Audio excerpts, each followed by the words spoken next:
Hi friends, Kerala Water Authority Draftsman Grade 2 Pariksha. അതിന്റെ notification ഉടൻ തന്നെ വരും എന്നുള്ളതാണ് PSC ഇപ്പോൾ അറിയിക്കുന്നത്. നമുക്കറിയാം Kerala water authority draughtsman grade 3 പരീക്ഷ കുറച്ച് നാൾ മുമ്പ് കഴിഞ്ഞു. അപ്പോൾ അതിനുശേഷം അതിന് പിന്നാലെ അതേ ക്വാളിഫിക്കേഷനോടുകൂടി പുതിയൊരു പരീക്ഷ വരികയാണ് Kerala water authority draughtsman grade 2. ഈ ഡിസംബറിൽ തന്നെ ഇതിന്റെ നോട്ടിഫിക്കേഷൻ ഉണ്ടാവും. അപ്പോൾ നിശ്ചിത യോഗ്യതയുള്ള ഉദ്യോഗാർത്ഥികൾക്ക് പരീക്ഷയ്ക്കായിട്ട് അപ്ലൈ ചെയ്യാവുന്നതാണ്. നമുക്കിതിന്റെ വിശദാംശങ്ങളിലേക്ക് പോകാം. Draughtsman grade 2 Kerala water authority എന്നുള്ളതാണ് ഈ ഒരു തസ്തികയുടെ പേര്. I+ ഈ പരീക്ഷയ്ക്ക് വേണ്ടിയിട്ട് ഏറ്റവും ഇന്റൻസീവ് ആയിട്ടുള്ള ബാച്ച് സ്റ്റാർട്ടാക്കി കഴിഞ്ഞു. നിങ്ങൾക്ക് ആ ബാച്ചിൽ ഇപ്പോൾ വളരെ ചെറിയ ഫീസിൽ ജോയിൻ ചെയ്യാം. വീഡിയോ ഡിസ്ക്രിപ്ഷനിലുള്ള നമ്പറിൽ വിളിക്കുക, അല്ലെങ്കിൽ ആ ഗൂഗിൾ ഫോം ഫില്ല് ചെയ്യുക. അപ്പോൾ ക്വാളിഫിക്കേഷൻ എന്താണ്? ഈ ഡ്രാഫ്റ്റ്സ്മാൻ ഗ്രേഡ് 2 ഇപ്പോൾ ഗ്രേഡ് 2 ആണ്. ഡ്രാഫ്റ്റ്സ്മാൻ അല്ലെങ്കിൽ ഓവർസിയർ ഗ്രേഡ് 2 ആണ് ഇതിന്റെ തസ്തികയുടെ പേര് കേരള വാട്ടർ അതോറിറ്റിയിൽ. അപ്പോൾ അതിന്റെ ക്വാളിഫിക്കേഷൻ ഡ്രാഫ്റ്റ്സ്മാൻ സിവിൽ അല്ലെങ്കിൽ ഡ്രാഫ്റ്റ്സ്മാൻ മെക്കാനിക്കൽ എന്നുള്ളതാണ്. അതായത് ITI ആണ് ബേസിക് ആയിട്ടുള്ള ക്വാളിഫിക്കേഷൻ. അത് സിവിൽ അല്ലെങ്കിൽ മെക്കാനിക്കൽ ഈ രണ്ട് വിഭാഗത്തിലുള്ള ആളുകൾക്കും ക്വാളിഫിക്കേഷൻ ഉള്ള ആളുകൾക്ക് പരീക്ഷയ്ക്കായിട്ട് അപ്ലൈ ചെയ്യാനായിട്ട് സാധിക്കും.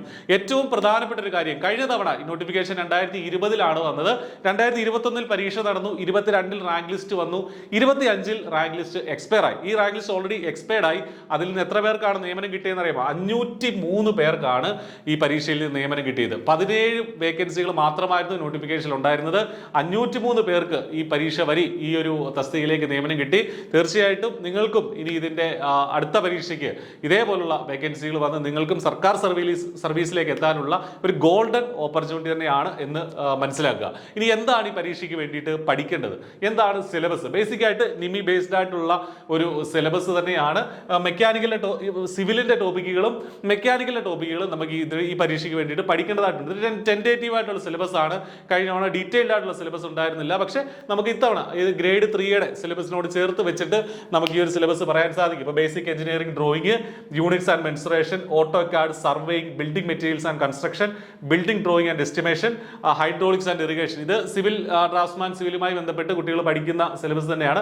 മെക്കാനിക്കലിന്റെ ഭാഗത്ത് നിന്ന് ഡെവലപ്മെന്റ് ഓഫ് സർഫസസ്, അതും ഡ്രോയിങ്ങിൽ വരുന്നതാണ്. Fasteners, welding, pipe joints and riveted joints, belt drive and gear drive, hydraulics and pneumatics, limits, fit, tolerance, bearings.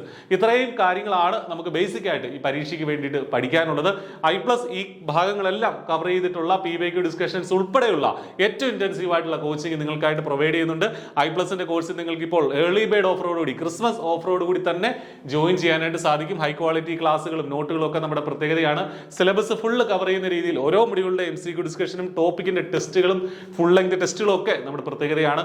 വിവിധ PSC പരീക്ഷകളിലായിട്ട് 1ാം റാങ്ക് ഉൾപ്പെടെ I+ കരസ്ഥമാക്കിയിട്ടുണ്ട്. അതേ നിലവാരമുള്ള ക്ലാസ്സുകളും സപ്പോർട്ടുമായിട്ട് I+ നിങ്ങൾക്കൊപ്പം ഉണ്ടാകും. അപ്പോൾ എത്രയും വേഗം ജോയിൻ ചെയ്യുക. നോട്ടിഫിക്കേഷൻ വരുന്നതുവരെ കാത്തു നിൽക്കേണ്ട, പരീക്ഷ വരുന്നതുവരെ കാത്തു നിൽക്കേണ്ട. എത്രയും വേഗം ജോയിൻ ചെയ്യുക. നല്ലൊരു സർക്കാർ ജോലിയിലേക്ക് എത്തുക. All the best. Thank you.